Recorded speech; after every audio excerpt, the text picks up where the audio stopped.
A'udzubillahi minasyaitonirrajim. Bismillahirrahmanirrahim. Alhamdulillahi rabbil alamin, nahmaduhu wa nasta'inu wa nastaghfiruh. Wa na'udzu billahi min shururi anfusina wa min sayyiati a'malina. Man yahdihillahu fala mudilla lahu wa man yudlil fala hadiya lahu.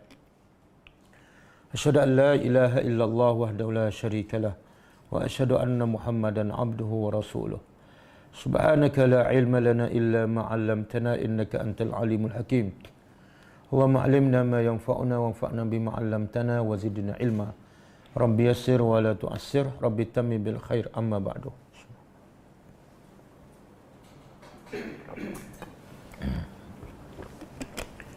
InsyaAllah malam ni kita sambung tadabbur surah Al-Baqarah ayat 145. Sebelum sambung, insyaAllah kita tengok pengajaran ayat lepas. Pengajaran ayat 144. A'udzubillahi minasyaitonirrajim. Qad nara taqalluba wajhika fis sama'i falanuwalliyannaka qiblatan tardaha. Fawalli wajhaka syatral masjidil haram wa haitsuma kuntum fawallu wujuhakum syatrah. Wa innal ladzina utul kitab la ya'lamuna annahu al-haqqu min rabbihim.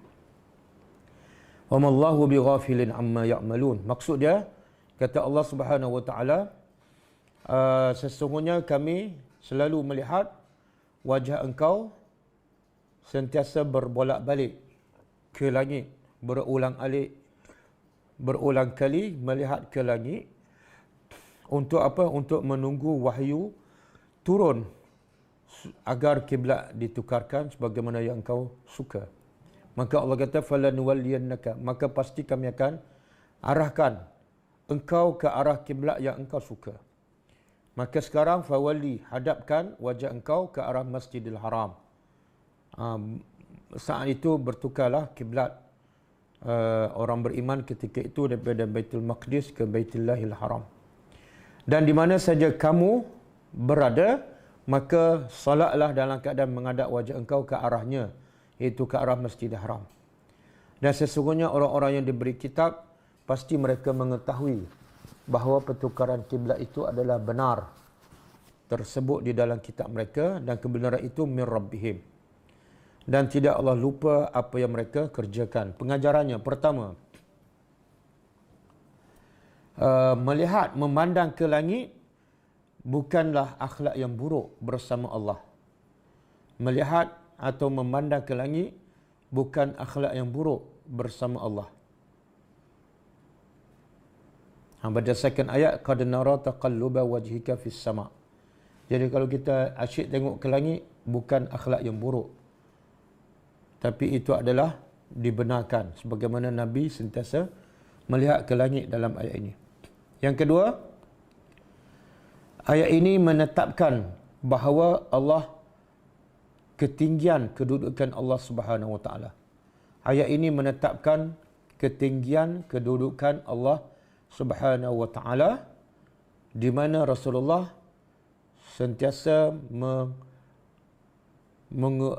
menghalakan wajahnya ke langit kerana wahyu datang daripada langit. Kerana wahyu datangnya daripada langit. Yang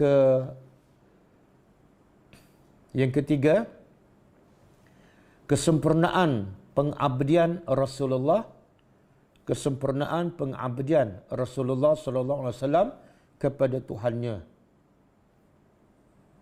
yang mana dia kekal menghadap ke Baitul Maqdis selagi mana wahyu pertukaran kiblat belum turun, yang mana beliau kekal menghadap ke Baitul Maqdis selagi mana wahyu pertukaran kiblat ke Kaabah turun. Yang keempat,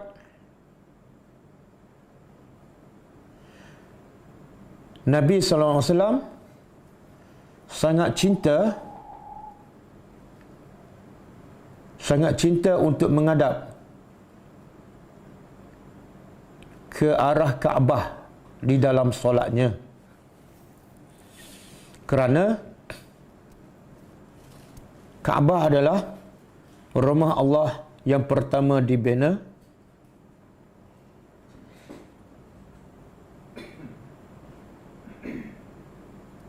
Ia juga merupakan kiblat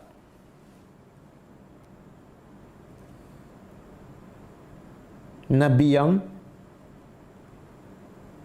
paling mulia selepas Nabi Muhammad, iaitu Nabi Ibrahim AS.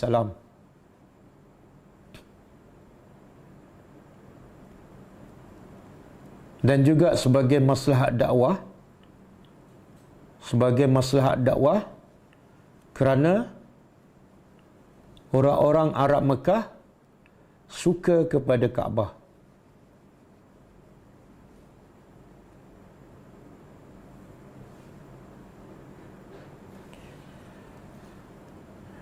Yang kelima,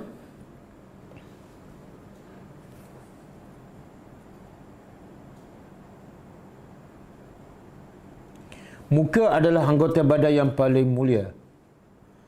Muka adalah anggota badan yang paling mulia. Kerana itu disebut menghadap muka ke arah Masjidil Haram. Kerana bila seseorang menghadap mukanya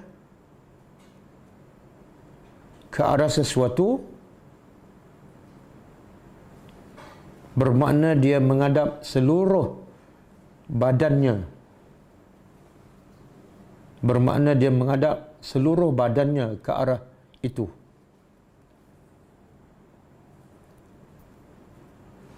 Yang keenam,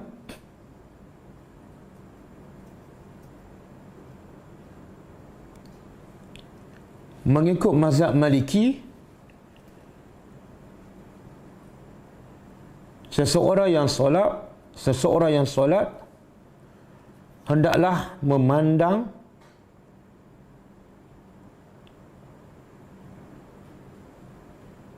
ke arah depannya. Seseorang yang solat hendaklah memandang ke arah depannya, sebagaimana ayat yang menyebut secara umum.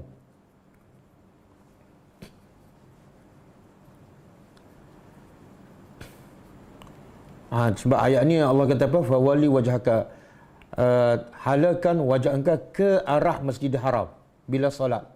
Jadi mazhab Maliki kata bila solat kena menghadap ke depan. Kalau Masjidil Haram lah. Kalau apa-apa je hadap ke depan. Sebab Allah kata arahkan, halakan muka kamu ke depan. Ini mazhab Maliki.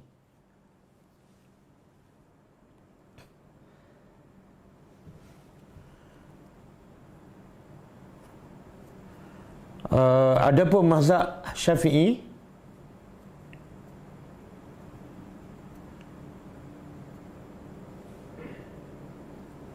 Hambali dan Hanafi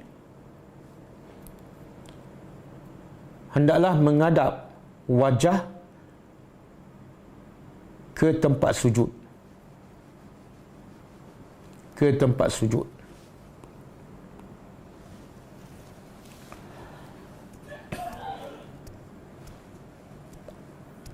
Pendapat yang ketiga, ini masih poin yang keenam kan. Pendapat ketiga, imam dan orang yang solat berseorangan melihat ke tempat sujud. Imam dan orang yang solat berseorangan melihat ke tempat sujud. Adapun makmum melihat ke arah imam.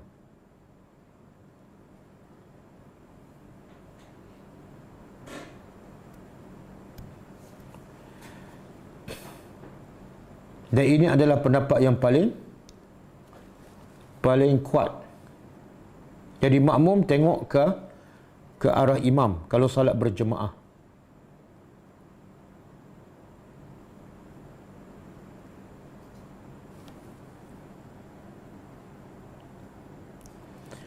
Kecuali ketika duduk.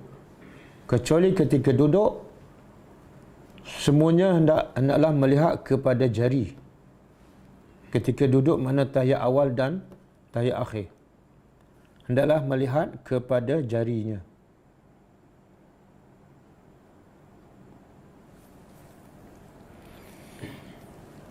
Okey, ini mungkin baru ni. Yang sebelum ni kita belajar apa dia? Mata tengok tempat sujud kan? Makmum ke imam kan? Okey. Ini bagi kita barulah, tapi dalilnya sangat kuat. Saya sebut dalil sebelum kita pergi poin yang seterusnya. Dalilnya adalah hadis Sahih Bukhari ketika Nabi salat khusuf. Nabi salat kusuf. Dan Nabi bagi tahu ketika Nabi salat kusuf itu ditunjukkan kepada Nabi syurga dan neraka. Kemudian kata Nabi, wazalika hina ra'aitumuni taqaddamtu wa ta'akhartu. Bila tu ketika aku salat ditunjukkan syurga dan neraka, iaitu ketika kamu melihat aku ke depan dan ke belakang. Jadi mana Nabi kata apa? Ketika kamu melihat aku. Jadi para sahabat yang ketika itu jadi makmum melihat kepada siapa? Hadis sahih. Kemudian dalil yang kedua, ketika dibuat satu mimbar yang baru kepada Nabi, Nabi solat di atas mimbar. Kemudian Nabi berdiri, Nabi rokok. Dan apabila Nabi nak sujud, Nabi turun daripada mimbar. Dan Nabi sujud di bawahlah, di atas tanah. Kemudian kata Nabi, innama fa'altu haza lita'tammu bi wa lita'allamu salati. Aku lakukan kemudian supaya kamu mengikut aku dan supaya kamu belajar cara solat aku.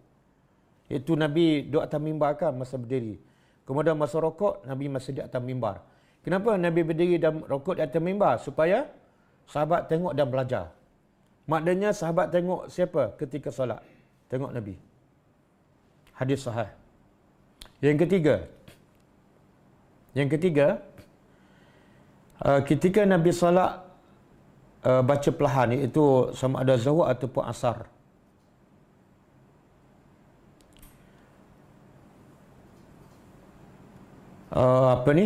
Sahabat bertanya,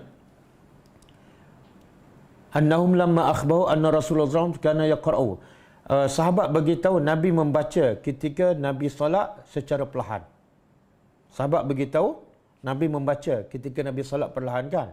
Nabi pun tanya, bima ta'rifuna zalik? Ditanya kepada sahabat, macam mana kamu tahu Nabi membaca sedangkan Nabi baca perlahan? Boleh faham? Sahabat pun jawab, qalu bittirabi lihyatihi. Kami tahu Nabi sedang membaca sebab kami tengok janggut Nabi bergerak. Bila baca, bibir bergerak kan? Bila bibir bergerak, janggut bergerak. Macam mana sahabat tahu Nabi baca? Melalui janggut Nabi yang bergerak. Makna masa tu sahabat tengok kepada apa? Kepada Nabi. Bahkan kata pendapat ini, dia kata ini pendapat paling kuat dan paling berkesan, paling baik ketika solat berjemaah. Supaya apa? Supaya kita nampak pergerakan imam. Kadang-kadang imam terlupa kan? Daripada berdiri terus sujud. Kita rokok. Jadi kena tengok pergerakan imam. Itu lebih baik. Okey. Melainkan ketika sujud, ketika duduk tahiyat awal ataupun tahiyat akhir, jari tengok ke mata tengok pada jari. Okey. Kemudian timbul masalah masa depan Kaabah. Mata tengok ke mana? Ada pendapat mengatakan mata tengok ke Kaabah, tapi tidak ada dalil. Pendapat yang mengatakan kalau orang buat umrah ke haji solat depan Kaabah, mata tengok ke Kaabah. Itu memang ada pendapat, tapi tidak ada dalil. Maka pendapat yang paling kuat, kalau kita solat dalam Masjidil Haram, kalau kita imam, tengok tempat sujud. Kalau kita makmum, tengok imam. Kalau orang dah ramai sangat, memang tak nampak imam, tengok tempat sujud. Okey? Tengok, dapat keluarkan hukum fiqh daripada ayat Al-Quran. Jadi kita belajar tadabbur dan fiqh sekaligus. Ustaz. Ya. Afdal je Ustaz kan, afdal je lah. Maknanya kita buat tu dia tak salah apa kan, afdalnya je. Ya. Sebab dah terbiasa kita tengok macam sujud kan, kita tak tengok jari, kita tengok okey. sujud. Okey Kak Rosnah. Boleh soal lepas ni. Okey. Apa hukum kita pejam mata? Ha? Apa hukum pejam mata? Dia hukum pejam mata mukhalafatus sunnah, menyanggahi sunnah. Tetapi kalau kita tengok imam kan, kalau kita tengok imam menyebabkan kita tak khusyuk. Ni imam mana tak pernah tengok je, nampak gemuk je. Kan? Maka pilihan yang lebih baik tengok tempat sujud. Kalau tengok tempat sujud pula, tengok macam-macam kapek dengan warna, dengan gambar, tak khusyuk juga, pejam mata. Hukum asal solat pejam mata menyalahi sunnah, bahkan itu lebih kepada solat orang Yahudi. Solat orang Yahudi pejam mata. Jadi menyalahi sunnah dan makruh.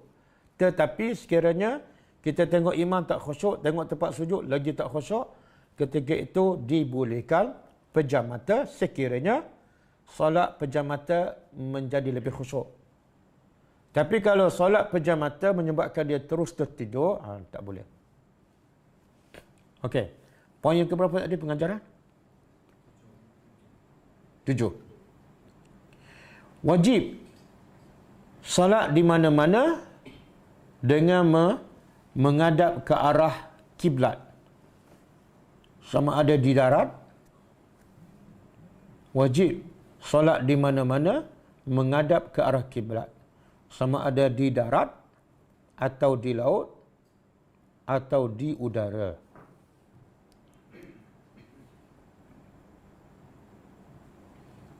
Kecuali 3 keadaan.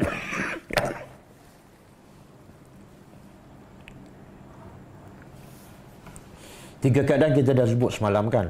Saya ringkas, iaitu ketika solat sunat dalam musafir. Ketika solat sunat dalam musafir. Yang kedua, saya minum. Yang kedua, ketika dalam ketakutan. Ketika dalam ketakutan. Yang ketiga, dalam keadaan lemah seperti sakit.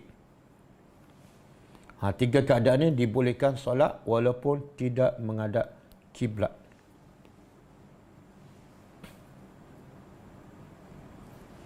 Bukan perang juga salah satu syarat. Apa? Maksud perang. Ya, perang tu takutlah. Masuk dalam bab takut. Okey.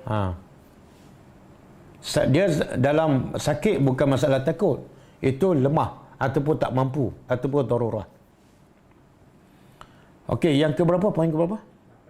Yang ke-8, kedegilan orang Yahudi dan Nasrani. Kedegilan orang Yahudi dan Nasrani yang sudah mengetahui pertukaran kiblat akan berlaku melalui kitab mereka. Melalui kitab mereka, tetapi mereka tetap menolaknya.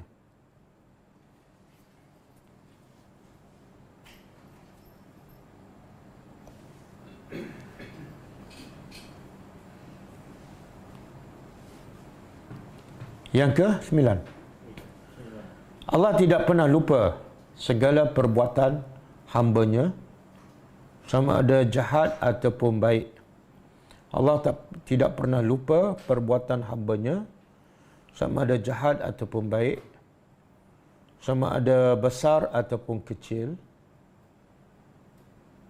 sama ada secara terang ataupun sembunyi.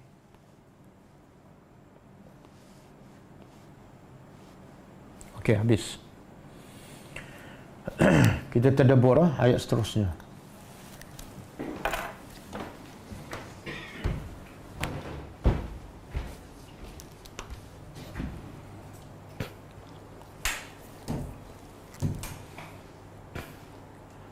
A'udzubillahi minasyaitonir rajim.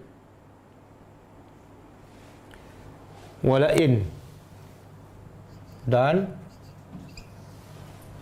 lam pasti, taukid penegasan, dan pasti in sekiranya, ataita, kalau ata dia datangkan hal ataka hadisul ghasyiyah. Kalau ataita engkau mendatangkan, engkau ni Nabi Muhammad, Sekiranya engkau mendatangkan ataupun membawa allazina kepada orang-orang yang utu, orang-orang yang mereka diberi kitab.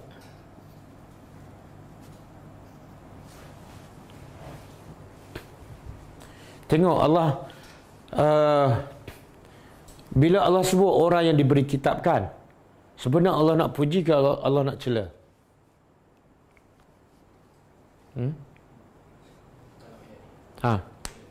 Allah nak cela. Kalau Allah nak cela, kenapa Allah sebut orang diberi kitab? Bukankah orang diberi kitab ni mulia? Kan? Orang yang diberi kitab, logiknya orang mulia. Tapi kenapa Allah nak cela tapi disebut macam nak memuliakan orang tu? Sebab Allah nak bagi tahu orang yang paling tercela, orang yang tercela ada dua. Satu orang yang dia tolak kebenaran sebab tidak tahu ataupun tak ada kitab. Yang kedua orang yang tercela, dia tolak kebenaran dalam keadaan dia tahu dan dia ada panduan. Jadi Allah nak bagi tahu antara dua, yang paling tercela ialah orang yang dah ada panduan. Dah ada ilmu, ada kitab tapi masih sesat. Dah ada GPS tapi masih utang juga kan. Ini memang teruk lah. Okey. Sekiranya engkau wahai Muhammad mendatangkan kepada orang yang diberi kitab. Bikulli ayah. Dengan setiap ayat. Apa makna ayat? Ayat makna dia tanda kebesaran Allah, buktilah. Bikulli ayah, apa maksud kullu? Semua ayat. Apa yang Allah nak bagi tahu ni?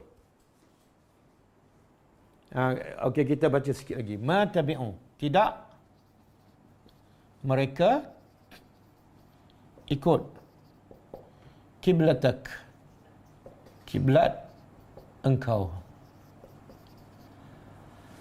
Mereka ni siapa? Mereka yang tak ikut ni siapa? Ahli kitab. Yahudi dan Nasrani. Mereka tak ikut kiblat engkau. Walaupun engkau bawa, apa maksud ni? Apa yang Nabi nak bagi tahu? Apa dia? Ada bukti Al-Quran. Walaupun dah terbukti, mereka tetap dalam kitab mereka. Tak, itu yang tersurat, yang tersiratnya apa? Itu baru tafsir tu, belum tadabbur. Satu Allah nak bagi tahu orang Yahudi ni walaupun dah ada kitab, walaupun banyak bukti, tapi mereka tolak. Menunjukkan apa? Mereka ni adalah kaum yang jenis degil. Kerah kepala, kepala batu. Nak cakap apa lagi? Bodoh sombong. Ketegak. Oh, ni mesti orang Penang ni. Ketegak. Ketegak. Satu. Yang kedua, Allah nak beritahu apa ni? Engkau bawa semua ayat. Apa yang Allah nak beritahu? Subhanallah. Allah nak beritahu Nabi Muhammad ni, kerja dia tak peduli dia kepada siapa, Yahudi ke Nasrani, tapi yang dia fikir ialah dia nak pastikan orang tu beriman. Kalau satu ayat tak beriman, dia bawa dua. Kalau dua tak beriman, dia bawa 10. Kalau 10 tak beriman, dia akan usaha lagi bawa 100 ayat. Itu sifat seorang Nabi, khususnya Nabi Muhammad. Dia panggil apa dalam bahasa Arab? Dan Allah sebut sifat Nabi, Allah sebut sifat ni dalam bentuk Allah puji Nabi Muhammad. Apa sifat ni? Harisun. Harisun alaikum.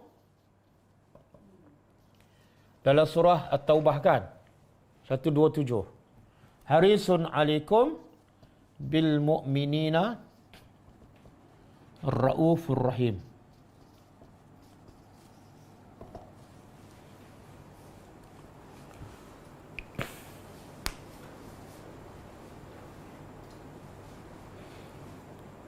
Ini sifat Nabi ni.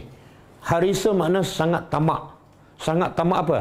Bukan tamak dunia, bukan tamak harta, bukan tamak makanan, tapi tamak nak tengok orang ramai beriman. Apa bukti Nabi tamak? Nabi tak bawa satu ayat. Nabi tak bawa 10 ayat. Bikulli ayah. Mana dakwah Nabi macam ni. Nabi akan bawa sebanyak mungkin bukti. Yang kedua, dengan cara paling berhikmah.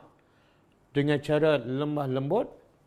Kemudian, yang ketiga, bila mereka kaum tersebut menolak, Nabi sedih. Bukan Nabi rasa, pada muka kamu tak. Nabi sedih. Itulah sifat Nabi kita.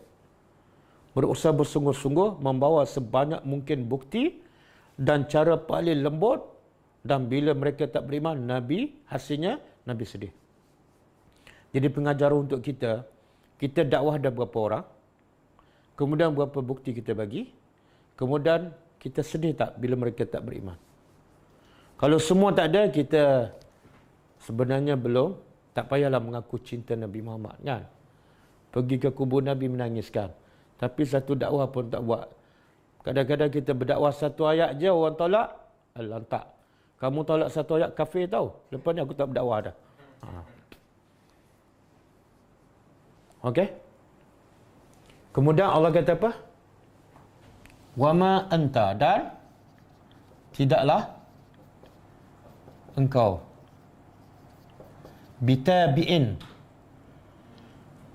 orang yang ikut kiblatahum, kiblat mereka. Okey, poin yang kedua, apa dia? Pertama tadi, kalau engkau bawa semua ayat kepada orang yang diberi kitab ni, walaupun mereka dah tahu awal kiblat akan ditukar, mereka tetap tak beriman. Mereka tak ikut kiblat engkau. Sebenarnya mereka tak ikut kiblat ni, apa maksud dia? Apa maksud?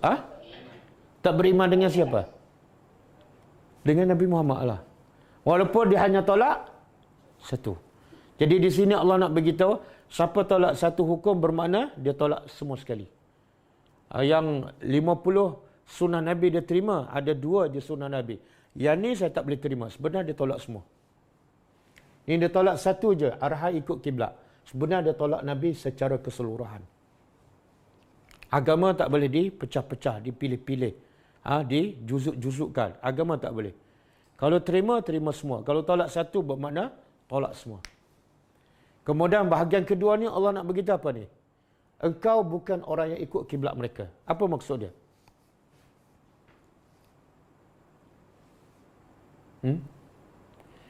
Ada kemungkinan tak Nabi ikut kiblat orang Yahudi? Ikut Baitul Maqdis. Salah ke? Nabi bila turun ayat tukar kiblat ke Kaabah, Nabi pun menghadap juga Baitul Maqdis. Salah ke? Salah. Kenapa salah? Sebab menyanggahi perintah Allah. Jadi ada kemungkinan tak Nabi ikut Baitul Maqdis? Tak ada kemungkinan, kan? Kenapa Allah beritahu? Engkau bukan orang yang ikut. Memang Nabi tak ikut. Apa yang mesej yang Allah nak sampaikan?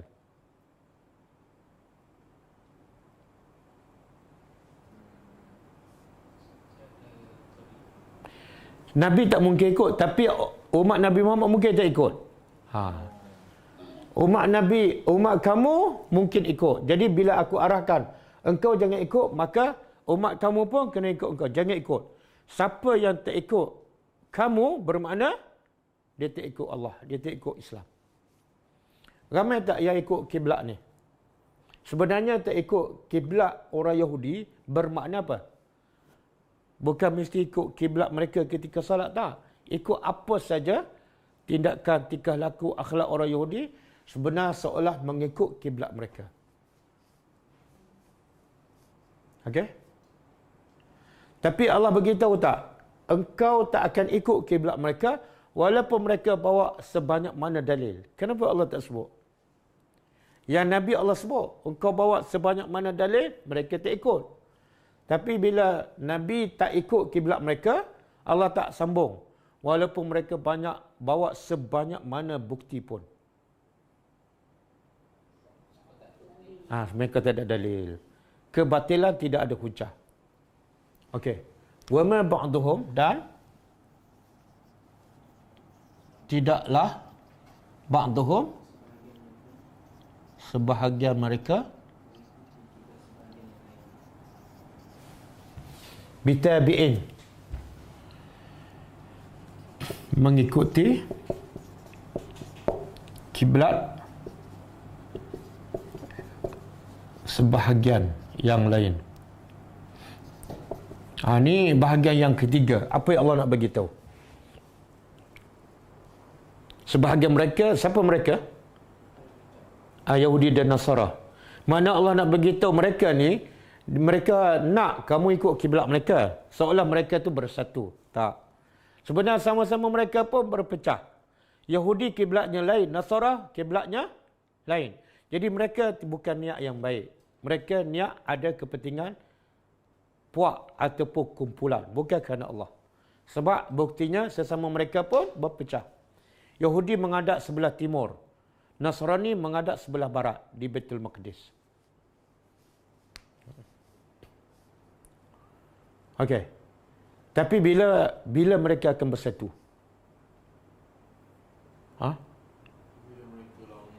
Bila mereka menentang Islam, mereka seolah bersatu. Tapi bila sesama mereka dan bukan menentang Islam, mereka berpecah lagi teruk daripada orang Islam berpecah. Okey. Kemudian Allah kata apa? Walain, dan pasti sekiranya wala ini taba'ta, engkau ikut ahwa'ahum,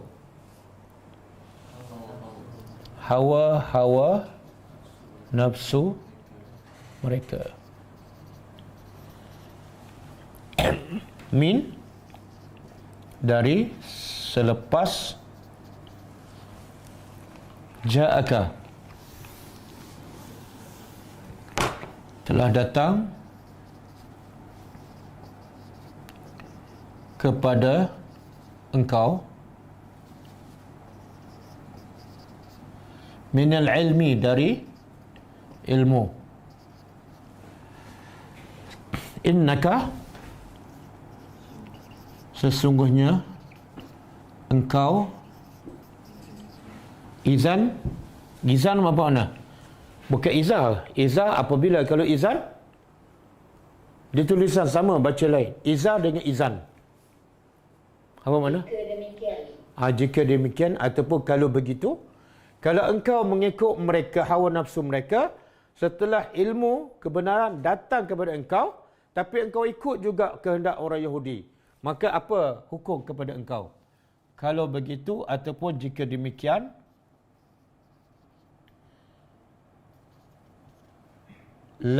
izan lamina, pasti, sesungguhnya engkau pasti dari golongan orang-orang zalim. Okey. Kita pergi tengok daripada awal lagi. Sekiranya engkau ikut hawa nafsu mereka. Hawa nafsu siapa ni? Yahudi dan apa dia antara hawa nafsu ataupun yang mereka nak Nabi ikut, apa dia? Kiblat mereka kan, agama mereka. Bagi mereka itu adalah agama, tapi bagi Allah itu adalah pengajarannya apa? Semua yang bercanggah dengan Quran dan hadis semua adalah hawa nafsu. Katalah dia mendakwa ini agama yang paling betul kan. Ada 100 agama, semua mendakwa agama, tapi bercanggah dengan Quran, sebenarnya bukan agama. Allah nak bagi isyarat, semua yang bukan Quran dan hadis adalah berdasarkan hawa nafsu. Semua yang berdasarkan hawa nafsu, semuanya sesat. Ada mungkin tak manusia menjadikan hawa nafsunya sebagai Tuhan? Bila tu? Bila dia ikut hawa nafsu, makna Tuhannya adalah hawa nafsu. Cuba buka surah Al-Jasiyah. Ayat 32 ke?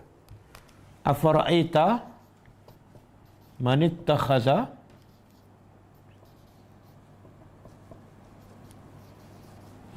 ilahahu hawahu. Ada 32 ke berapa?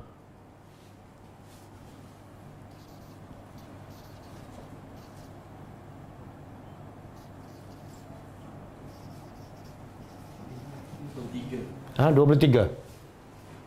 Surah Al-Jasiyah ayat 23. Okey. Cuba terjemah. Afara'aita, engkau lihat tak Muhammad? Apa dia? Man ittakhaza, siapa yang mengambil ataupun menjadikan ilahahu, Tuhannya adalah hawa nafsu. Jadi Tuhan ni, bila kita sebut orang Cina sembah berhala ke, India sembah lembu ke, maka kita rasa kita tak mungkin syirik pada Allah. Tak. Kita mungkin tak sembah berhala, tak sembah lembu kan, tak sembah pokok. Tapi kita boleh syirik pada Allah dengan menyembah hawa nafsu. Bila tu? Bila kita ikut hawa nafsu je, maka kita sebenar telah menyembah hawa nafsu. Dan kata ulama, termasuk yang buat benda bid'ah. Buat benda bid'ah ni ikut hawa nafsu ke ikut Quran dan Sunnah? Hawa nafsu. Sebenarnya dia termasuk ni. Bila ikut hawa nafsu, dia bukan agama. Walaupun nampak rupa agama. Walaupun 100 ulama kata itu agama. Tak. Bila berdasarkan hawa nafsu, kenapa kamu buat? Saya rasa baik. Saya rasa baik itu nafsu. Okey? Lalu Allah kata apa? Siapa yang jadikan hawa nafsu sebagai Tuhan? Lepas tu dia bukan berhenti setakat tu. Fa'adallahu Allah. Allah menyesatkannya ala ilmin. Apa maksud ala ilmin? Allah menyesatkannya berdasarkan ilmu Allah, yang Allah tahu sejak azali dia memang akan pilih yang sesat. Jadi Allah bukan zalim, bukan Allah sengaja menyesatkan mereka, tak. Sebab Allah tahu daripada azali mereka akan pilih hawa nafsu sebagai Tuhan. Okey. Kemudian apa yang Allah nak bagi tahu ni? Kalau engkau Muhammad, walaupun engkau rasul yang terakhir, rasul yang terbaik, orang yang paling Allah cinta, tapi engkau ikut apa? Hawa nafsu orang Yahudi dan Nasara. Apa hukum kepada engkau? Engkau adalah orang yang zalim. Sebenarnya ada kemungkinan tak Nabi ikut agama orang Yahudi dan Nasara? Tak ada kemungkinan. Tapi kenapa Allah buat andaian? Kalau engkau ikut, mana mungkin kalau Nabi tak mungkin menjadi orang yang pengikut agama Yahudi dan Nasara. Panduan untuk umat dia. Kenapa Allah tak direct? Kenapa Allah tak direct bagi tahu umat dia? Kalau umat kamu ikut hawa nafsu setelah ada ilmu, mereka zalim. Kenapa Allah tak direct cakap kepada umat Nabi Muhammad? Sebab Nabi Muhammad tak mungkin ikut. Boleh faham soalan?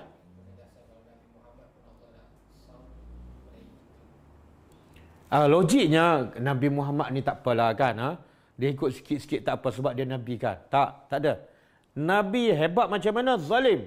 Kalau ikut hawa nafsu. Kalau umat Nabi Muhammad ikut, lagi zalim. Kan? Jadi di sini Allah nak beritahu apa ni? Kezaliman tu bukan berdasarkan kedudukan. Bukan berdasarkan individu, tapi berdasarkan amalan. Walaupun kedudukan kamu Nabi, tapi ikut hawa nafsu, zalim.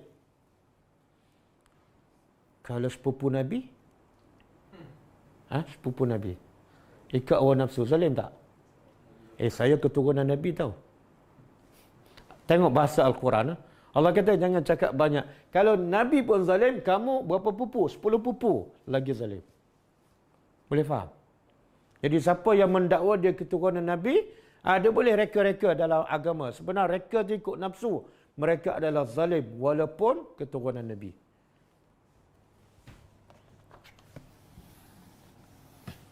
Okey, kemudian Allah beritahu allazina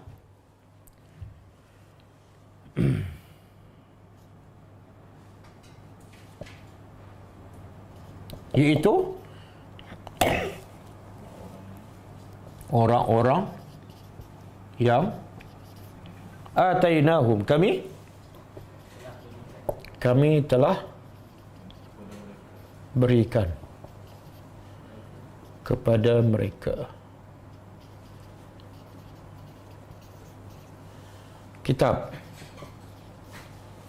lagi. Jadi banyak Allah mencela bukan orang jahil, bukan orang tak ada kitab. Yang Allah cela ialah orang yang ada kitab, orang yang ada ilmu, orang yang ada panduan. Sebenarnya pengajaran untuk siapa tu? Banyak orang, termasuklah orang Melayu kan, dia kata ayat ni tak ada kaitan dengan kita. Ini khas untuk orang Yahudi dan Nasara. Kalau ayat ni tak ada kaitan dengan kita, jangan bacalah ayat ni, lompat je, skip je. Kan?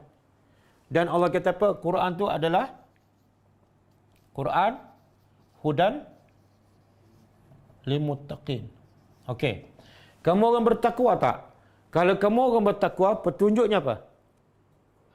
Sebuah Quran ke ataupun ayat-ayat tertentu je? Semua. Termasuk ayat ni. Termasuk ayat yang cerita pasal orang Yahudi. Kenapa? Dia petunjuk untuk kamu. Apa dia petunjuknya? Kamu pun ada kitab, orang Yahudi pun ada kitab. Tapi orang Yahudi dengan kitab, mereka jadi degil, mereka jadi sombong dan bodoh sombong. Maka kamu jangan dengan Quran yang kamu ada, dengan Quran yang kamu baca, yang kamu hafal, jangan kamu jadi macam orang Yahudi. Akhirnya baca tapi tak ikut, perangai sama dengan Yahudi. Okey. Okey, Allah nak bagi tahu kedegilan dan apa lagi ni? Kedegilan dan kemelampauan orang Yahudi. Apa dia? Mereka yang diberi kitab ni ya'rifunahu. Mereka kenal. Dia beza Arafah dengan Halimah. Apa beza?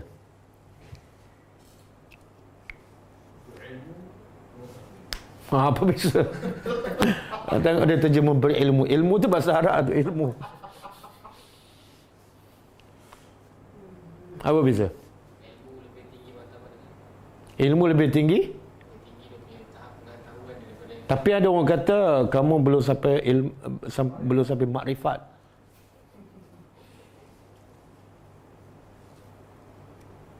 Dia beza dia. Arafah ni lebih kepada benda yang kita dapat rasa dengan panca indera, yang kita nampak, kita boleh sentuh. Itu Arafah. Tapi alimah ni kepada benda yang kita tak nampak. Contohlah, saya kenal Usamah nampak kan? Boleh nampak, boleh sentuh. Kita nak guna apa? Araf tukar ke alim tukar? Araf tukar. Kan? Hal ta'rif Ustaz Abdul Mu'in, jangan kata hal ta'lam, salah. Alimah pula untuk benda yang tak nampak, yang tak boleh disentuh oleh panca indera. Saya ada ilmu sekian-sekian. Ilmu tu boleh nampak tak? Tak ada. Kan? Alim tu annahu qad mata, tak nampak. Okey. Sebab tu di sini Allah guna apa? Mereka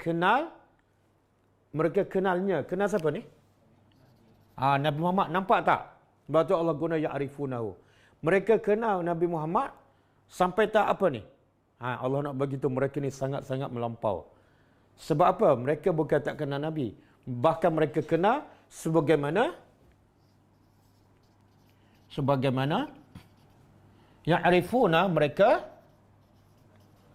kenal abna'ahum. Abna' ni anak, laki ke perempuan? Laki. Kalau perempuan? Kalau umum? Aulad. Kalau aulad umum, lelaki pun masuk, perempuan pun masuk. Kalau abna', anak lelaki. Kalau banat, anak-anak perempuan. Apa beza dia? Allah kata bangsa Yahudi ni yang tolak Muhammad ni, tolak Muhammad yang mana ni? Yang mereka kenal Muhammad sebagaimana mereka kenal anak-anak lelaki mereka. Apa yang Allah nak beritahu ni? Dan kenapa anak lelaki ya? Kenapa tak anak perempuan?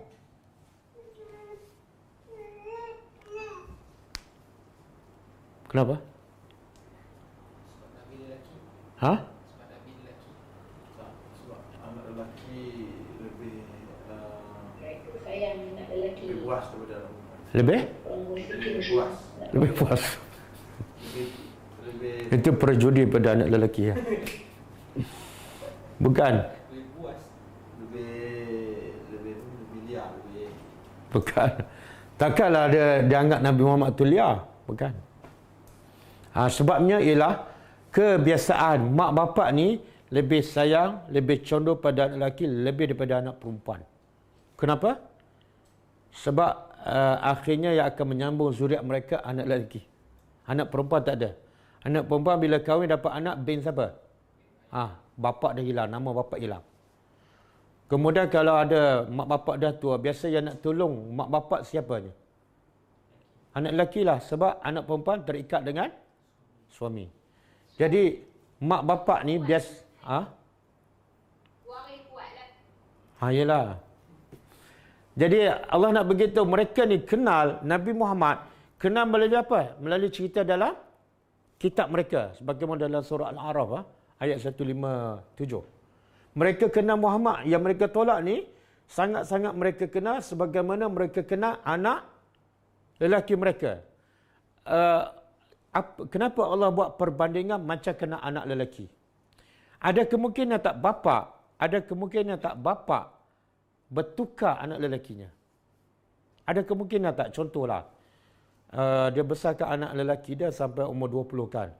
Tiba-tiba masuk rumah dia kata, siapa kamu ni? Ada kemungkinan? Maknanya dia mesti kenal. Kan? Dia mesti kenal. Abdullah bin Salam, seorang ulama Yahudi. Ini ulama ni, orang yang diberi kitab dan dia alim. Dan akhirnya dia masuk Islam. Bila Umar bertanya kepada dia, kamu kenal tak Muhammad? Jadi Abdullah bin Salam menjawab berdasarkan maklumat dalam kitab Taurat. Dia kata, aku kenal Muhammad ni, cerita Muhammad. Sebagaimana aku kenal Muhammad lebih daripada aku kenal anak lelaki aku. Lebih. Umar pun tanya, 5, kenapa? Kenapa kamu kenal Muhammad lebih daripada anak lelaki kamu? Dengan jawapan dia, dia kata sebab Muhammad ni memang confirm dia Nabi, cerita daripada Allah. Tapi anak lelaki aku mungkin dia bukan anak aku. Kata meja tu yang kat tepi dia belah sini.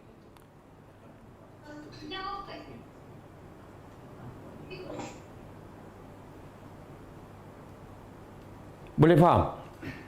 Dia kata, kalau anak lelaki aku syak. Mungkin isteri aku khianat, mungkin anak zina kan. Tapi Muhammad confirm dia adalah Nabi.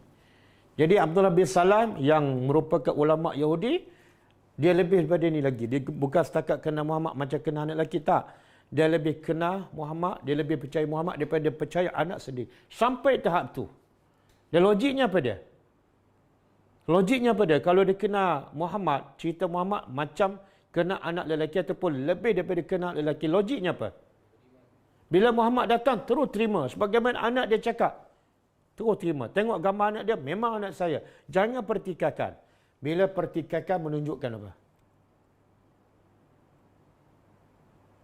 Bebal.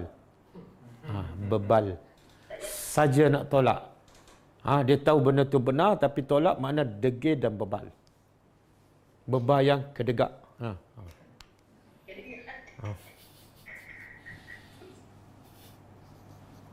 Ini ada kaitan tak dengan kita ni? Ada kaitan tak pengajaran untuk kita? Ada. Berapa ramai yang mengaku beriman dengan Quran? Berapa ramai yang baca Quran dan tadabbur? Tapi tak nak ikut tadabbur. Ataupun ikut tadabbur, bila faham, tak nak ikut ajaran. Ada persamaan tak? Kamu percaya tak pada Quran? Percayalah. Kalau kufur dengan Quran, kafir. Tapi bila faham, tak ikut. Perangai lebih kurang orang Yahudi. Dah tahu dah cerita Nabi Muhammad dalam kitab mereka. Bahkan lebih kenal Muhammad daripada anak mereka. Tapi bila betul-betul datang, tolak. Memang degil. Kemudian Allah kata lagi, wa inna, dan sesungguhnya. Fariqan, sebahagian ataupun sekumpulan. Fariqa. Minhum, dari mereka, la yaktumuna, pasti. Yaktumuna, mereka menyembunyikan. Menyembunyikan apa? Kebenaran. Wahum ya'lamun. Sedangkan waw ni dia panggil wawul hal. Sedangkan dia sembunyi dalam keadaan mereka mengetahui. Kenapa Allah sebut ni? Sembunyi satu, lepas tu dalam keadaan tahu. Apa yang Allah nak bagi tahu?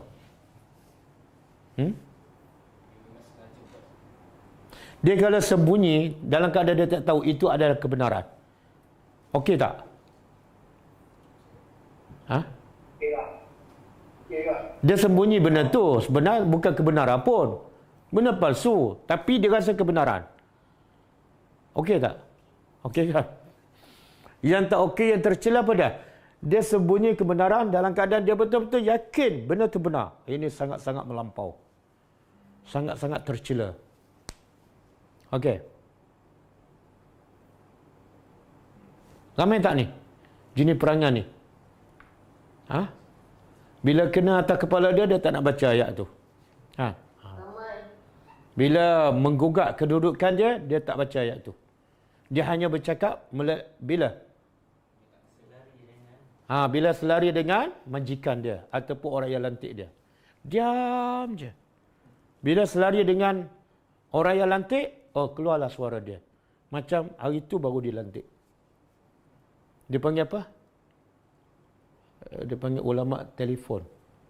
Telefon tepi jalan, telefon publik kan. Bila kita boleh bercakap? Masuk duit tu. Masuk duit. Bila masuk duit dia bercakap kan? Telefon. Okey. Tapi adakah semua orang Yahudi tahu dan sembunyi? Tak. Apa dia bukti? Fariqan minhum. Tengok bahasa Al-Quran, berhati-hati. Tepat. Al-Quran tak ajar kita menghukum pukul rata. Kalau ada dalam 1090 orang je yang tahu kebenaran dan sembunyi, jangan pukul rata. Memang semua sembunyi, jangan. Kita kata fariqun minhum. Contohnya Abdullah bin Salam tahu, tapi dia tak sembunyi, dia masuk Islam. Okey. Kemudian Allah beritahu al-haqqu, kebenaran itu mir rabbika, dari hanya mir rabbika, dari kalau Rabb apa mana? Tak, mana Rabb yang sebenar?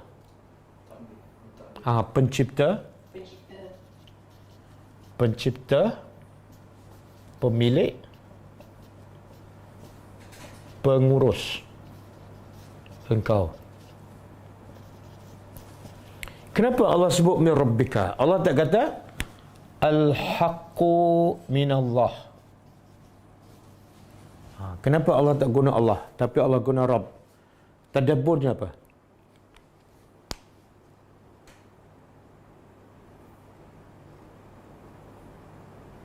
Sebab kalau guna Allah, dia tak rasa bahawa Tuhan dia. Tapi kalau Rabb tu maknanya yang mentadbir dia. Mencipta dia itulah. Jadi mesti daripada pencipta dia, bukan daripada Allah ni. Dia kata macam itu Tuhan orang bumi je. Jadi Allah ni makna apa maksud Allah? Tuhan yang disembah. Tapi ada tak sebab kenapa Allah tu wajib disembah? Dalam perkataan Allah ada tak? Tak ada. Sebab Allah makna Tuhan yang disembah. Sebab apa kena sembah? Tak ada. Tapi bila sebut Rabb, ada tak sebab? Kamu kena ikut dia. Kamu kena percaya semua yang datang daripada dia benar. Ada tak sebabnya? Ada. Apa dia? Sebab dia mencipta kamu. Takkanlah dia nak bercakap bohong. Ada tak pencipta nak merosakkan apa yang dia cipta? Tak ada. Tak ada. Kita buat rumah, lepas tu kita rosakkan rumah. Kita kahwin dapat anak, kita rosakkan anak. Tak ada. Bila kita sendiri yang melahirkan, yang kita kahwin, kita nak yang kita lahir itu adalah terbaik. Maka sebab itulah, bila Allah cipta kita, Allah buat undang-undang kebenaran.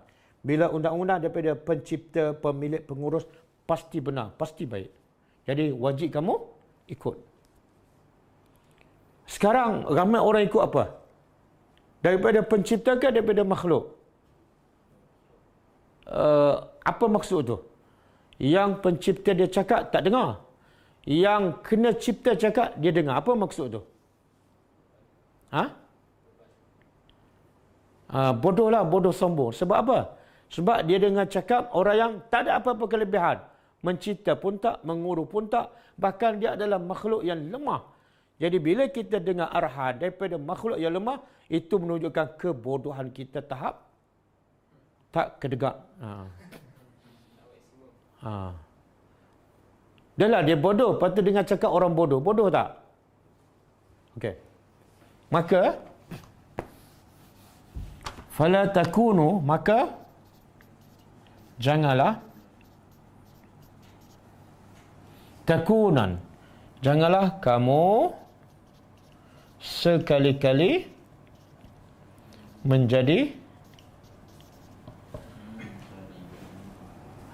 janganlah kamu sekali-kali menjadi minal mumtarin, daripada orang-orang yang mumtarin, daripada imtira, iaitu ragu, syak.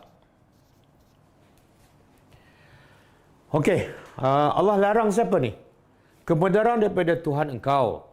Maka janganlah engkau tu siapa? Nabi Muhammad. Jangan engkau jadi orang yang ragu terhadap kebenaran. Nabi Muhammad mungkin tak ragu pada kebenaran? Tak mungkin. Sebenarnya Allah nak larang siapa ni?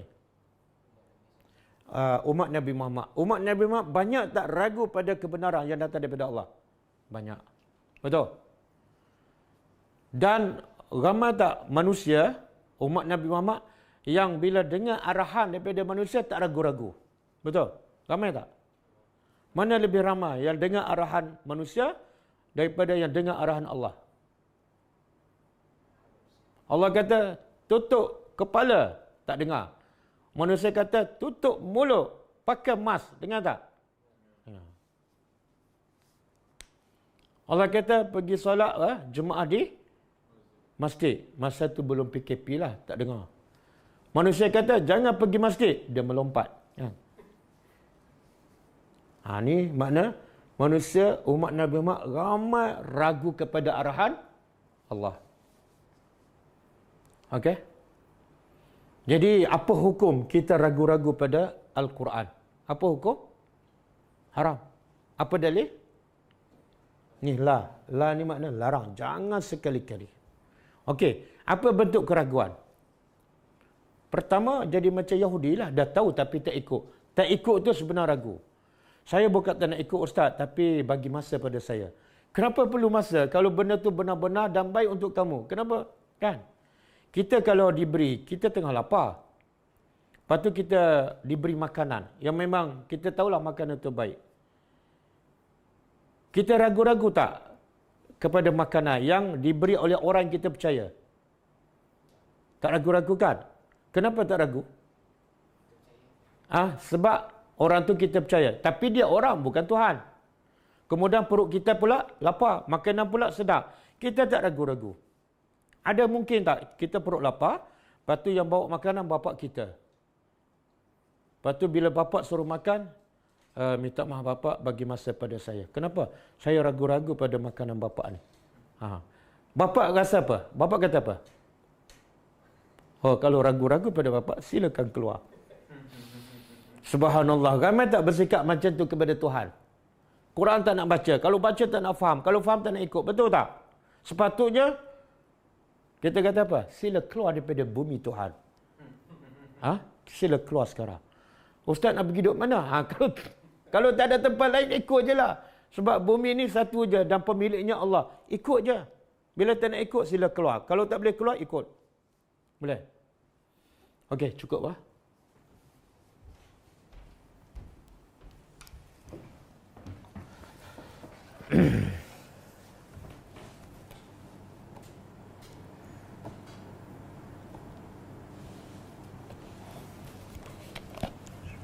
Assalamualaikum Ustaz.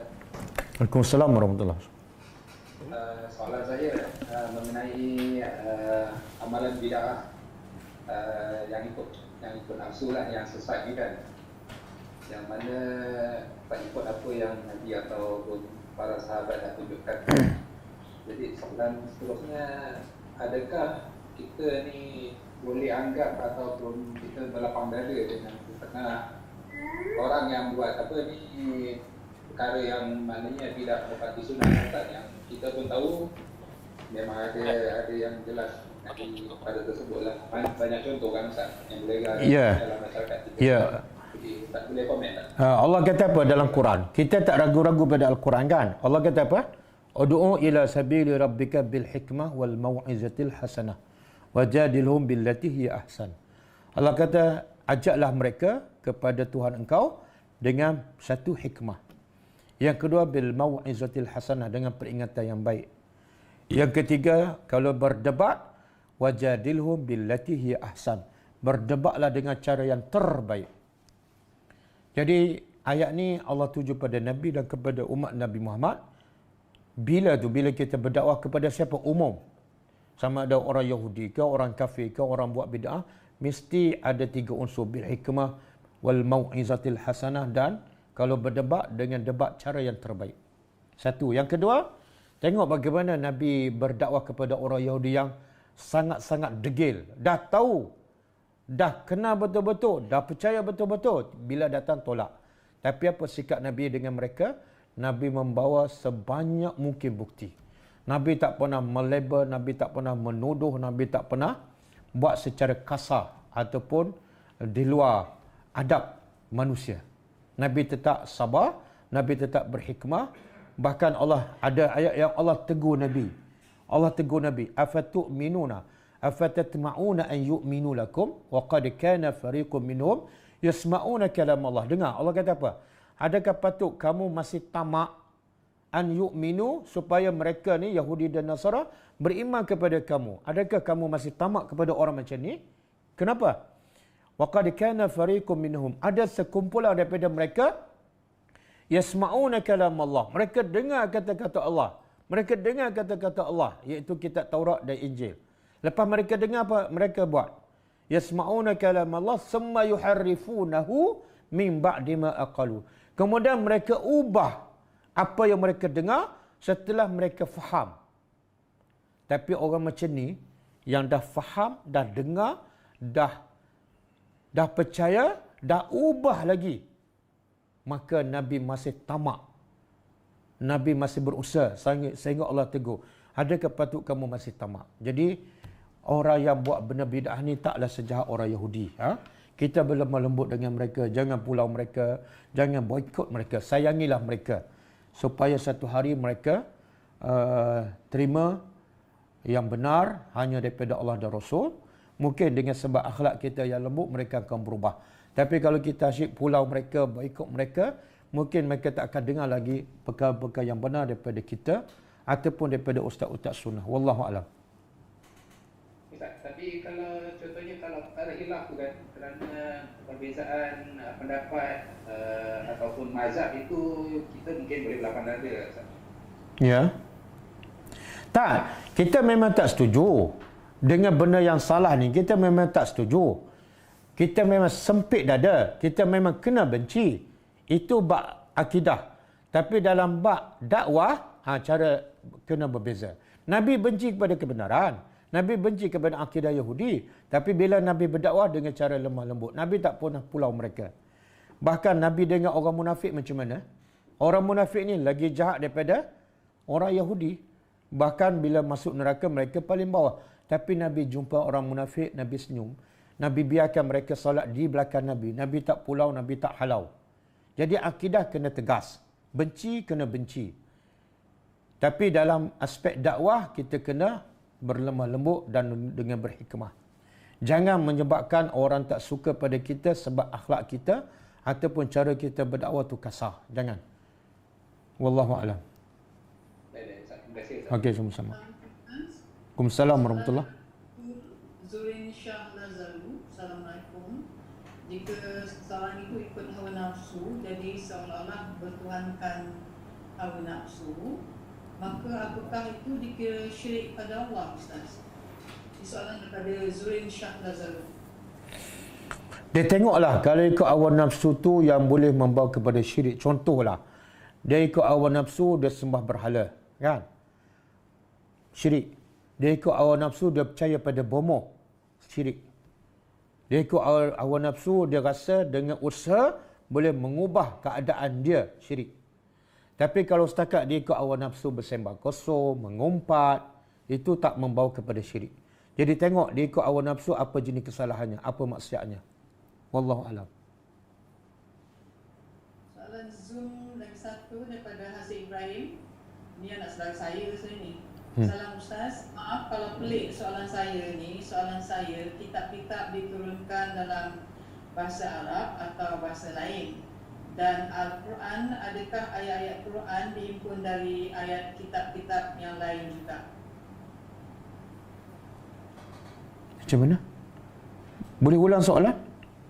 Soalan dia soalan kitab-kitab diturunkan dalam bahasa Arab atau bahasa lain? Ya. Dan adakah ayat Quran dihimpun dari ayat-ayat kitab-kitab yang lain? Tak.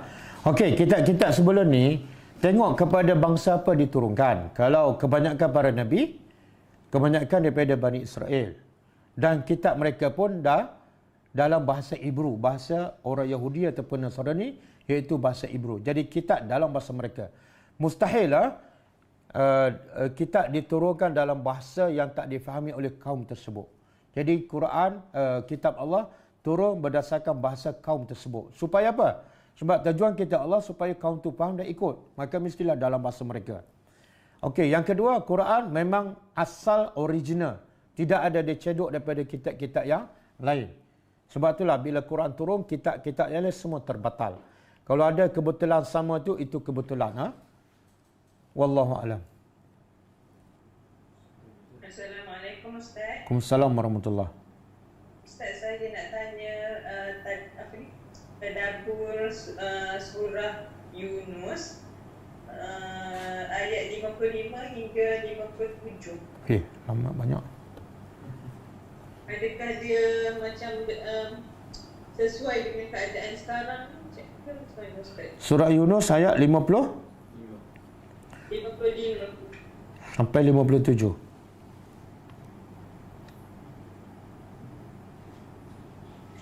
Secara pula Ustaz. Ayat 55, ala inna lillahi ma fis samawati wal ardh. Okey. Ala inna Jadi soalannya apa kaitan dengan sebenarnya Keadaan sekarang ni. sebenarnya Al-Quran sesuai untuk sepanjang zaman dan semua tempat. Quran sesuai zaman Nabi, sesuai zaman tabi'in, sesuai zaman tabi'in, sesuai zaman kita mula merdeka, sesuai zaman sekarang. Tak ada satu pun ayat yang tak relevan dengan keadaan semasa. Semua ayat sesuai. Sebab Quran ni adalah sifat untuk semua manusia. Hudan linnas. Apa jenis manusia, bila masa, di mana mereka berada, apa bangsa mereka, hudan linnas. Jadi ayat yang ditanya itu memang sesuai dengan keadaan situasi sekarang. Bukan ayat tu je, semua ayat. Sebab itulah kita tak boleh kita anggap surah ni ataupun ayat ni tak sesuai zaman sekarang. Kita pun skip, tak boleh. Wallahu a'lam. Okey. Soalan daripada Facebook. Apa tadi? Ustaz, saya selalu tengok saudara kita yang bawa motor selalu parking bersepah-sepah. Masuk parking kereta, selit sana sini. Dan saya pun pernah juga terasa susah dan rasa menyusahkan pengguna yang lain pula. Ini berdosa ke dengan orang-orang yang dia menyusahkan? Ini termasuk parking tepi jalan waktu solat Jumaat sampai jadi teruk trafik jam. Adakah ini menyusahkan? Ya. Apa saja yang menyusahkan orang adalah berdosa. Bahkan boleh menjadi sebab dia masuk neraka. Dalilnya, kisah seorang wanita yang Nabi bila ditanya kepada Rasulullah, ada seorang wanita yang solat malam banyak, puasa sunat banyak, sedekah banyak. Logiknya, Nabi jawab apa? Ahli syurga lah tu. Tak. Tapi lelaki tu kata, satu je masalah dia, menyakiti jiran. Dia tak kata menyakiti setiap malam. Dia tak kata menyakiti 10 orang jiran. Ayat dia menyakiti jiran je. Nabi kata, huwa finnar, dia dalam neraka. Hiya finnar, dia dalam neraka. Menunjukkan apa? Menyakiti hati orang adalah satu dosa dan penyebab masuk neraka. Apatah lagi parking belok orang kan? Parking hari Jumaat sampai kadang-kadang Cina pun marah. Kita pula marah pada Cina. Tak erti ke? Sebenarnya kita yang tak beradab, tak bagi hak. Itu hak jalan kena bagi walaupun dia kafir. Allah pun bagi orang kafir duduk atas muka bumi. Allah pun bagi cahaya matahari dikecapi, dirasai oleh orang kafir. Allah pun bagi hujan pada orang kafir. Kenapa kita nak tahan-tahan? Wallahu a'lam.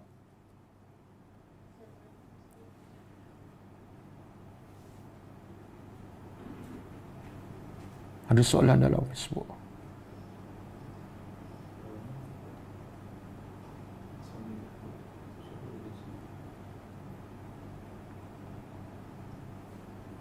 Ada?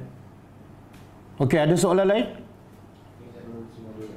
Besar tapi sekarang tak cukup.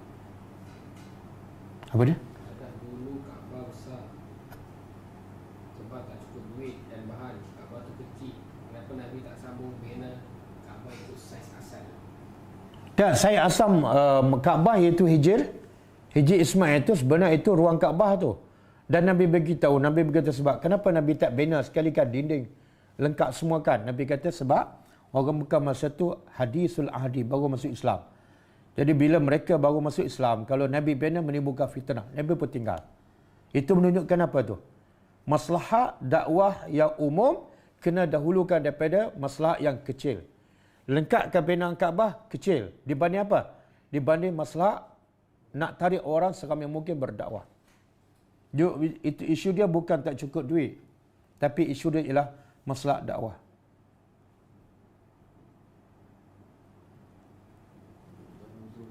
Ha? Assalamualaikum Ustaz. Waalaikumsalam. Solat Jumaah melihat imam. Ya. Adakah ini termasuk dalam konteks Jumaah di rumah? Ya. Bila pendapat yang mengatakan bila kita solat berjemaah, makmum kena tengok imam umum, sama ada di masjid, jemaah di masjid ataupun jemaah di rumah. Tapi kalau kita contohlah kita solat makmum seorang je. Sunnah Nabi makmum seorang duduk mana? Sebelah. Bila duduk sebelah nak tengok mana? Tengok tempat sujud lah. Sebab apa? Kalau walaupun kita tak tengok imam, kita akan rasa imam tu pergerakan ni kita tahu kan sebab kita duduk betul-betul sebelah. Kalau tak rasa juga mana kita dah hilang deria rasa. Ada seorang ustaz habis solat, pelajar dia tanya, "Ustaz, dengar tak ada jemaah anak dia menangis tadi?" Tak dengar. Dengar. Ustaz ni kata dengar. Maka pelajar tu kata apa? Ustaz tak khusyuk dalam solat. Ustaz pun tanya, "Kamu dengar tak anak menangis tadi?" Tak dengar. Kamu memang pekak. Dia bukan solat. Bila solat bukan makna tak boleh dengar, tak boleh lihat. Bahkan ada satu hadis, Nabi solat, Nabi tengok pergerakan musuh. Boleh. Tak ada masalah. Apabila diperlukan. Apa pendapat Ustaz solat berjarak sampai bila? Sampai bila? Sabar. Sampai kita hilang sabar.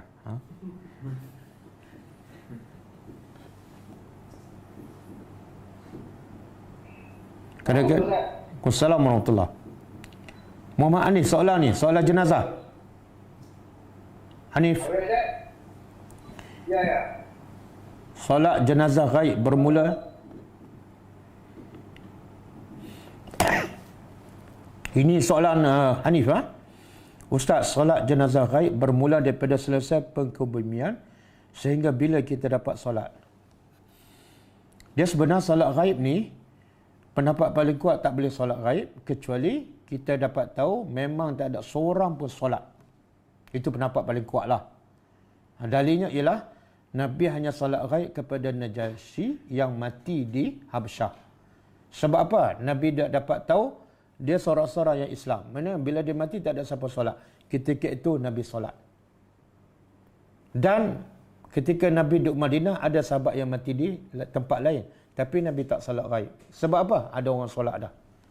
Jadi bila ada dah orang solat, pendapat paling kuat tak perlu kita solat ghaib. Kita berdoa je kepada si mati. Wallahu a'lam. Macam-macam kematian COVID ni Ustaz lah. Yalah.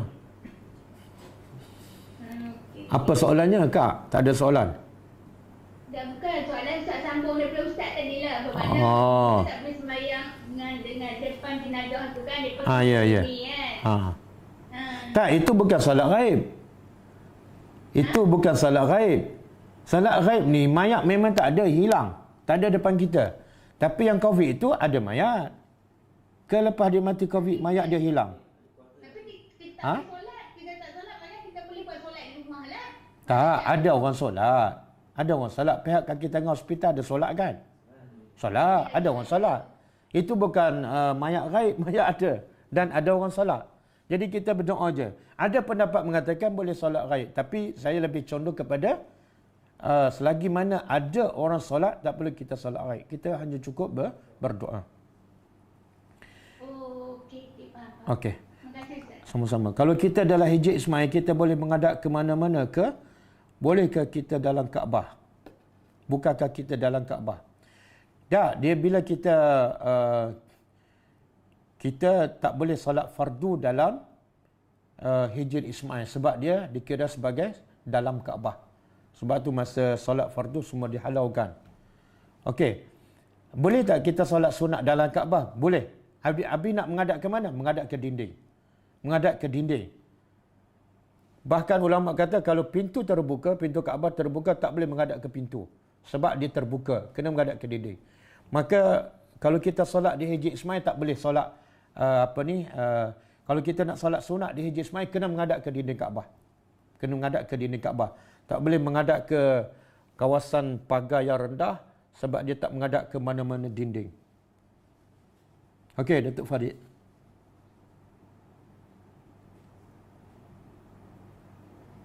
Ustaz, kalau ada orang yang berhutang dengan kita tapi dia nak bayar, adakah berdosa seandainya kita mengeluarkan kata-kata biar dia merangkap cari kita di akhirat? Kalau orang berhutang dengan kita tapi dia mampu bayar tapi dia lihat nak bayar, kan? Dia tak nak bayarlah. Maka berdosa tak kita kata biarlah dia merangkak di akhirat cari kita. Ya Allah, kerasnya hati kita. Kenapa keras ni? Kenapa keras? Kita nak apa sebenar? Innamal mu'minuna ikhwatun. Orang beriman ni mesti bersaudara. Dan Nabi kata kamu tak beriman sehingga kamu sayang pada saudara kamu sebagaimana kamu sayang pada diri kamu. Kalau kamu sayang pada diri kamu, contohlah kamu berhutang dengan orang. Orang pun kata macam tu kepada kamu. Kamu tak suka. Maka kamu juga jangan suka mengata orang kepada orang yang kamu bagi pinjam sebagaimana kamu tak suka orang kata pada kamu. Itu makna kasih sayang. Itu satu. Yang kedua, kalau kita nak dia jumpa kita sampai merangkak ni, kita sendiri dah selamat ke belum? Kita cakap tu macam kita dah confirm selamatkan. Hebatnya jumpa aku. Tak ada. Di akhirat besok semua dalam ketakutan. Para Nabi pun dalam ketakutan. Tengok-tengok dua-dua merangkak. Jangan. Semoga dengan kita susah di akhirat, tapi sebab kita maafkan dia, kita jadi senang di akhirat. Ingat satu hadis Nabi. Nabi kata apa? Siapa yang melapangkan seseorang, Allah lapangkan dia di akhirat besok. Apa lagi yang nikmat yang paling besar di akhirat? Iaitu Allah lapangkan kita. Caranya apa? Lapangkan orang. Selesai, settlekan hutang orang. Halalkan dia. Dia degi apa biarlah. Yang penting aku dapat senang di akhirat besok. Itu berfikiran positif. Wallahualam. Ustaz, kalau kita ragu dengan mereka yang berkuasa, kita rujuk Al-Quran dan nampak bertentangan, salah ke Ustaz? Tak follow.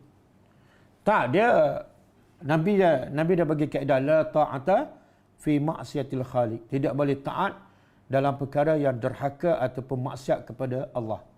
Jadi selagi mana pemerintah menyuruh kita perkara yang tak bercanggah dengan perintah Allah, kita boleh ikut. Traffic light, kena ikut ke? Ikut sebab tak bercanggah. Kena buat IC bila lahirkan, kena buat surat beranak. Ikut je. Nak luar negara, buat pasport. Ikut je. Kalau tak nak ikut, duduklah kat hutan. Dia selagi mana tak bercanggah, kita ikut je. Wallahualam. Sedihkah tengok kematian COVID? Keluarga hanya dapat melihat daripada jauh. Bagi saya lah, betul kita setuju sedih. Tapi ramai yang tak terfikir. Yang lagi menyedihkan, yang lagi menakutkan, apa yang berlaku pada mayat selepas mati. Itu ramai yang tak berfikirkan. Sebab itulah ramai tak ambil pengajaran. Dia tengok sedih. Orang mati dalam keadaan COVID kan terbiar macam tu kat keluarga tak boleh. Tapi yang hidup tak ambil pengajaran. Apa dah? Kalau aku ditakdirkan mati macam tu, Tak apa, yang penting selepas mati aku selamat. Maka sekarang aku perlu siapkan amalan sebaik yang mungkin. Supaya jangan sedih kat dunia sampai sedih di akhirat. Biarlah sedih hanya setakat dunia saja. Ambil pengajaran. Yang penting bukan masa mati. Yang penting selepas mati apa jadi. Kalau mati, sahabat mati lagi sedih kan? Sahabat mati dalam keadaan apa? Ha? Ada Nabi mati dalam keadaan terbelah kan? Digergaji. Ada sahabat mati putus tangan. Putus dua-dua tangan. Ada sahabat mati luka 100 kat badan. Lagi menyedihkan. Tapi jangan sedih sebab mereka mati mulia. Kan? Kalau dia mati COVID dalam keadaan beriman, kita doa je semoga dia mati dalam keadaan beriman. Okey. Tapi yang belum mati ni dan yang mungkin tak mati kerana COVID tapi mati dalam keadaan tak beriman, tak solatkan, itu yang patut kita lebih sedih. Wallahu a'lam. Okey, cukup Bagus soalan ni. Soalan apa ni?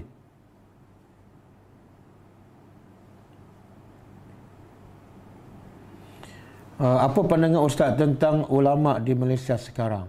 Adakah mereka benar-benar no comment. No comment. Siapa saya nak komen ulama? Saya bukan ulama. No comment. Assalamualaikum Ustaz. Waalaikumsalam warahmatullahi. Itu Ustaz ada sebut nak bincang ataupun nak bagi syarahan tentang adab menuntut ilmu Ustaz. Saya terlupa. InsyaAllah besok. Tolong ingatkan saya. Saya terlupa. InsyaAllah besok. Besok malam aja? Yalah, besok malam je. Siang tak ada. InsyaAllah. Siapa ni? Siapa yang bertanya? Saya Wan Amalina. Boleh mesej kat saya, ingatkan saya. Saya ni bukan terlupa tapi sebab duk study untuk kelas ni terlupa apa yang nak tajuk yang khusus tu. Wallahu a'lam. InsyaAllah. Okey. Cukup Jazakallah khair. Wa anti fajazakillah khairan. Cukup kita insyaAllah jumpa lagi malam besok macam biasa pukul 9 suku. Kita tutup dengan membaca tasbih kafarah. Subhanakallahumma wa bihamdika asyhadu an la ilaha illa anta astaghfiruka wa atubu ilaik. Assalamualaikum warahmatullahi wabarakatuh.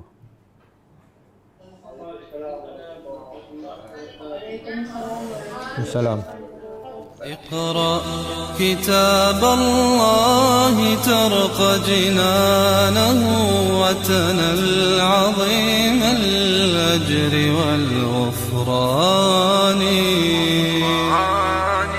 رتله روي القلب من نفحاته كالماء يروي لهفة العطشان اقرأ كتاب الله ترق جنانه وتنل عظيم الأجر والغفران رتله روي القلب من نفحاته كالماء يروي لهفة العطشان